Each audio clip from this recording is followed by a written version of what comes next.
Megfontolandó idézet Meryl Streeptől: bizonyos dolgokhoz nincs már türelmem.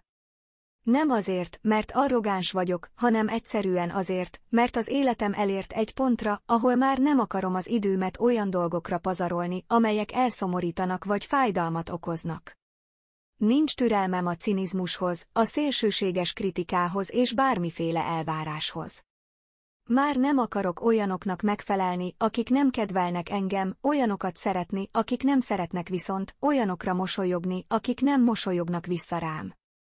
Többé egyetlen percet sem pocsékolok azokra, akik hazudnak vagy manipulálnak. Úgy döntöttem, nem tűröm meg a tettetést, a képmutatást, az őszintétlenséget és az üres gazsulálást. Nem érdekelnek a pletykák. Gyűlölöm a konfliktust és a hasonlítgatást. Egy olyan világban hiszek, ahol az ellentétek megférnek egymás mellett, ezért elkerülöm a konok és rugalmatlan embereket. A barátságban nem állhatom a lojalitás hiányát és az árulást. Nem jövök ki azokkal, akik képtelenek bátorítani és dicsérni.